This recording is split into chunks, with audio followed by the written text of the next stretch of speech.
A tener una clase bonita. Gracias.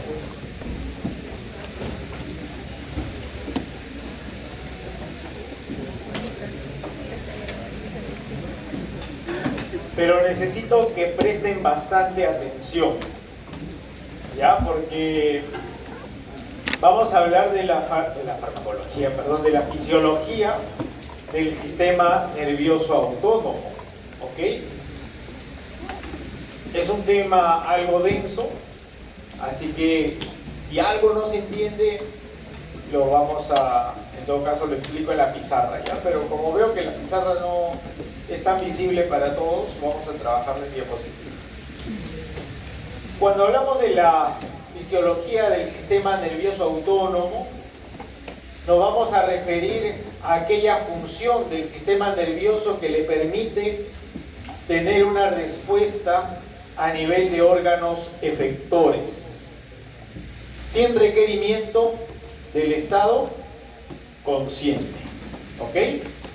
Va a modular una serie de respuestas viscerales, y estas respuestas se van a lograr gracias a un proceso sináptico mediante la expresión de neuromoduladores o neurotransmisores. Este sistema nervioso autónomo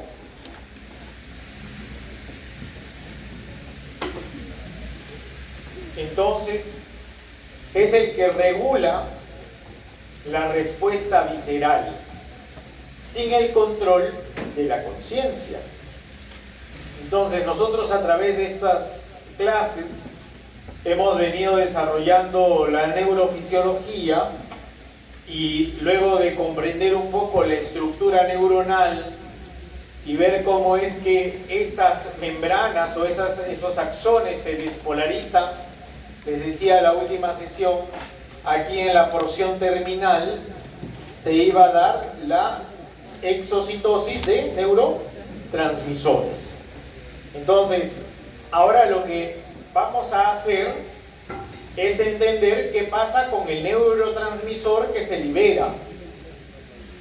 Y dependiendo del tipo de neurotransmisor y por supuesto dependiendo del tipo de órgano efector, vamos a tener una respuesta puntual que va a permitir, y me refiero a la respuesta, va a permitir caracterizar a la dimensión del autónomo que esté funcionando. Por ejemplo, si yo describo la respuesta cardíaca, el corazón o se excita o se deprime, ¿ok? Si yo hablo de una excitación cardíaca, que es una respuesta visceral, es una respuesta autonómica, si yo me refiero a la respuesta cardíaca, estaría hablando en el nivel de excitación de una razón simpática, de una respuesta adrenérgica. Pero si por el contrario refiero una respuesta depresora del trabajo cardíaco, o sea, una bradicardia, esa respuesta tendría que deberse a una razón parasimpática. ¿Me dejo entender? Más o menos. ¿Qué quiero decir? Por favor, con honestidad, si no me entienden, díganmelo y yo veré, aunque sea con manzanas, se los explico, pero lo entendemos, ¿ya? ¿Qué quiero decir? Que el sistema nervioso autónomo, a través de su sinapsis, a través de la liberación de los neurotransmisores, voy a tener una respuesta en tejidos efectores. Y ustedes me dirán, ¿y quién es el tejido efector? El tejido efector es hasta dónde llega la rama terminal del axón. ¿Me dejo entender? hasta dónde llega la inervación. Puede ser un músculo, puede ser un tejido glandular, puede ser el tejido cardíaco, puede ser musculatura esquelética, musculatura lisa. ¿Estamos? ¿Me están entendiendo mejor? Entonces, estas fibras nerviosas, por procesos de despolarización, terminarán exocitando, liberando un neurotransmisor. Y el órgano al que esté inervando va a responder de acuerdo al neurotransmisor que se esté expresando. ¿Estamos?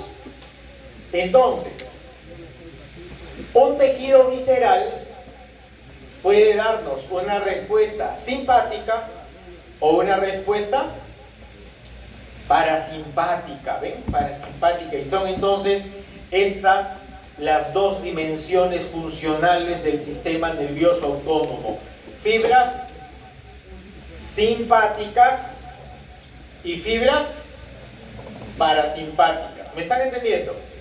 Entonces, si queremos clasificar funcionalmente el sistema nervioso autónomo, vamos a tener fibras simpáticas y fibras parasimpáticas. Y cada tejido, cada órgano efector va a comportarse de una determinada forma frente a la presencia y ausencia, también frente a la presencia y o ausencia del neurotransmisor. Si les digo, por ejemplo,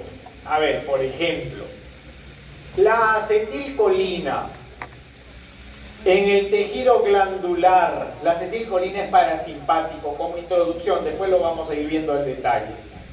La acetilcolina es el neurotransmisor parasimpático, que cuando se libera en la zona terminal a nivel glandular, va a promover las secreciones. ¿Me entienden? O sea, que las dendritas de los axones neuronales parasimpáticos que liberan acetilcolina, y esa acetilcolina es recibida por el tejido glandular, y ya luego especificaremos qué receptores, es recibida por el tejido glandular. Ese tejido glandular, ¿cómo se va a comportar? ¿Cuál va a ser la respuesta? ¿Ah? Te perdiste un poco. Activa el Waze o el Wi-Fi, ¿no? Ajá, hiperactividad glandular. ¿Y esto qué va a promover? Las secreciones. Entonces, si yo les digo, el paciente llega cialorreico, ¿qué cosa es cialorreico? Exceso de producción de saliva. ¿Esta es una respuesta parasimpática o simpática?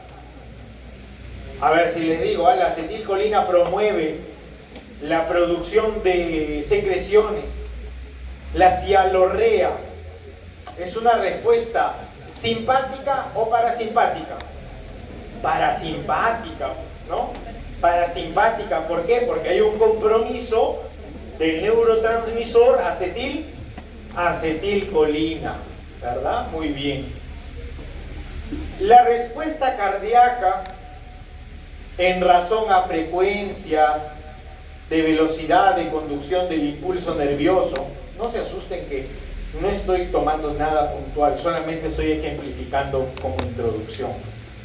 El corazón nos puede dar respuestas a nivel de fuerza, de contracción, de velocidad de conducción del impulso cardíaco y de frecuencia cardíaca. O sea que el corazón me da respuesta inotrópica, dromotrópica y cronotrópica. ¿Ok? ¿Estamos? ¿Sí? Inotrópico, fuerza. Crono, ¿qué cosa es crono? Tiempo, frecuencia. Dromo, velocidad. Entonces, las respuestas cardíacas se potencian frente a una respuesta simpática. O sea, por noradrenalina, muy bien, y se deprime por una respuesta parasimpática. ¿Ven el balance, el equilibrio entre estos dos dominios, entre el parasimpático colinérgico y el simpático adrenérgico? Entonces, mientras que el simpático excita el trabajo cardíaco, el parasimpático lo deprime.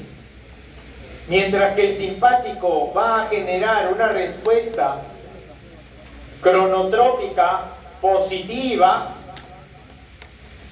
mientras que el simpático promueve la respuesta cronotrópica positiva, inotrópica positiva, dromotrópica positiva, el parasimpático, ¿qué respuesta nos dará? Negativa. Muy bien, negativa. ¿Qué respuesta? Inotrópica negativa, dromotrópica negativa y cronotrópica negativa. ¿Ven? Mientras que el parasimpático disminuye el diámetro pupilar, el parasimpático, respuesta colinérgica, mientras que el parasimpático disminuye el diámetro pupilar, que va entre los 2 y los 5 milímetros, disminuye a menos de 2, se llama miosis, por contracción del esfínter del iris, un músculo liso que responde contrayéndose a la presencia de acetilcolina. Si la respuesta parasimpática es miosis, o sea, disminución del diámetro pupilar, la respuesta simpática, ¿cuál será? Lo contrario, pues la dilatación, midriasis. Respuesta adrenérgica, respuesta simpática. ¿Me entienden? Ahora, si les digo, la cocaína, ¿han visto a alguien después de unas líneas de cocaína? ¿De coca? ¿No? Se las cuento yo entonces. La cocaína, cuando llega al sistema nervioso, ¿ok? Entendamos esto, qué bien bonito. La cocaína, cuando alcanza el sistema nervioso, o sea, luego de la absorción de droga, su pase a través de barrera hematoencefálica y llega a la zona neuronal, a la zona nerviosa, la cocaína bloquea la recaptura de noradrenalina, entonces se evita que la noradrenalina que está en el espacio sináptico regrese a su zona de almacenamiento. Por lo tanto, su concentración sináptica, si no se guarda la noradrenalina, ¿cómo se encontrará la concentración sináptica de este neurotransmisor? ¿Aumentado o disminuido? Aumentado, pues claro, si no se almacenó, quedó en el espacio sináptico y estaríamos potenciando a esta respuesta adrenérgica, a esta respuesta sináptica. Por lo tanto, por simple deducción, ¿cómo encontraríamos la frecuencia cardíaca de un cocainómano y su diámetro pupilar? ¿Cómo estaría el diámetro pupilar? ¿Aumentado o disminuido? Aumentado, ¿verdad? ¿Cómo se llama eso? Midriasis, esa manifestación, midriasis, muy bien. ¿Y su frecuencia cardíaca cómo estará? Aumentada también, pues, ¿no? ¿Por qué razón? Ya lo iremos viendo cuando vayamos entendiendo los receptores fisiológicos de los neurotransmisores. ¿Estamos claros? ¿Sí? ¿Estamos claros? Bien.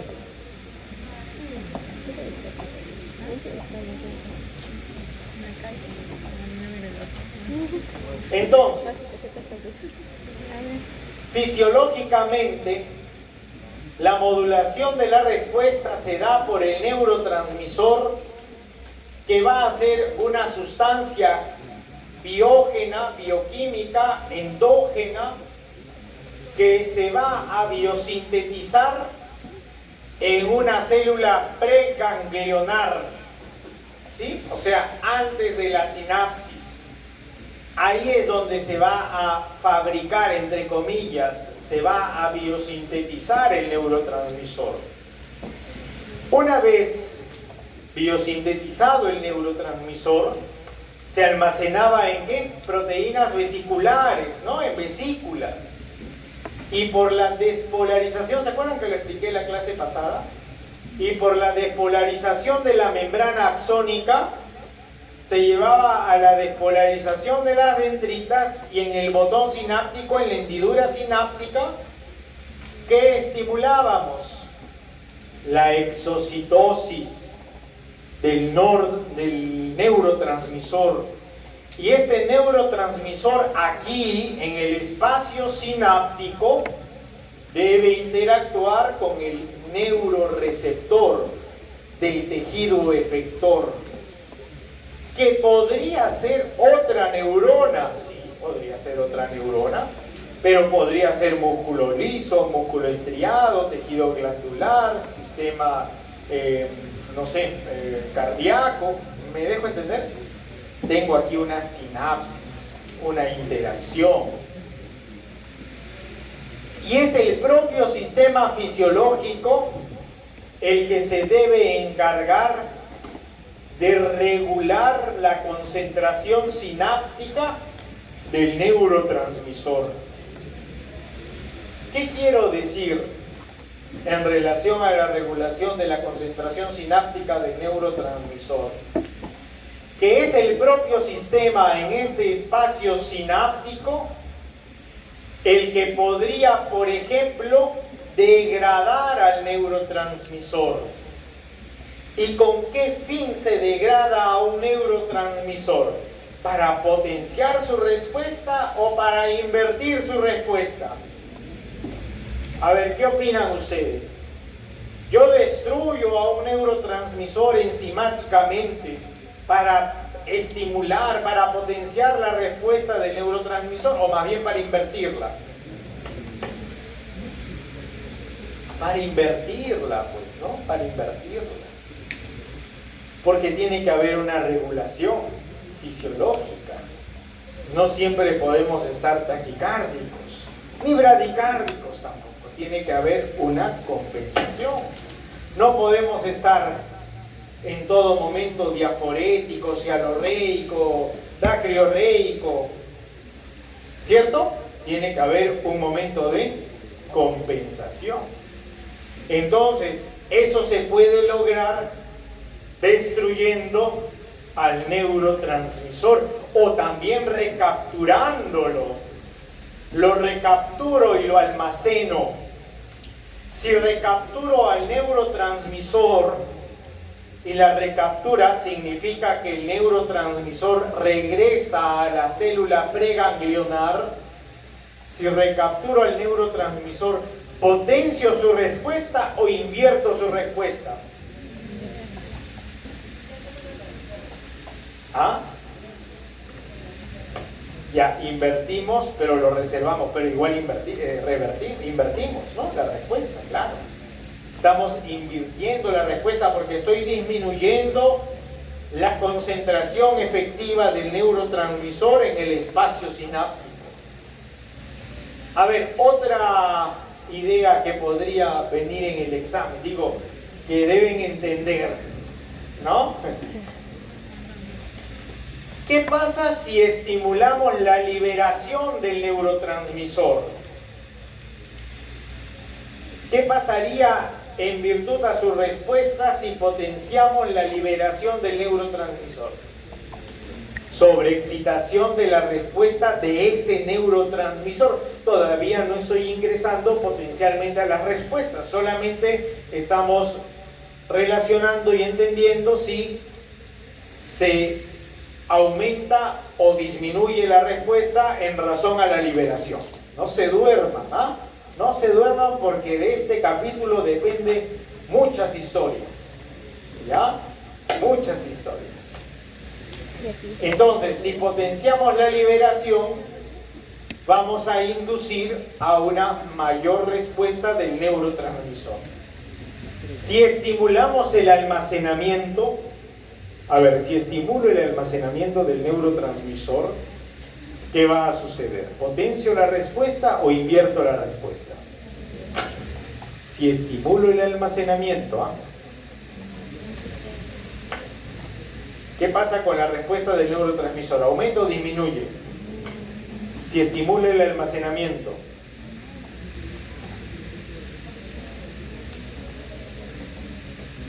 ¿Qué significa almacenar?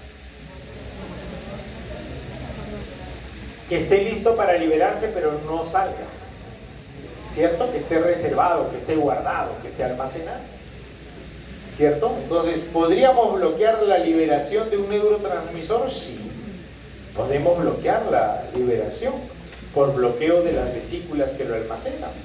Entonces, si yo impido la liberación de un neurotransmisor, vamos a invertir su respuesta. ¿Estamos claros? Más o menos, ya. Muy bien. Como introducción ya estuvo bueno, ¿no? Media hora para 3 diapositivas. Son como 60. Entonces, en la anatomía funcional del autónomo se clasifica, eso lo hemos visto creo, ¿no? La clase pasada. En parasimpático, simpático y entérico, ¿no? Aunque no vamos a hablar mucho del entérico, nos vamos a centrar en el parasimpático y simpático. El entérico refiere a esa conexión nerviosa entre el cerebro y el tracto digestivo, que va a modular justamente la secreción de todos los componentes involucrados con el proceso de digestión y también los movimientos, sobre todo peristálticos, para ayudar al proceso digestivo. ¿Ok? Esa es la razón del sistema nervioso entérico. Sin embargo, debemos potenciar, debemos centrarnos en el parasimpático y simpático.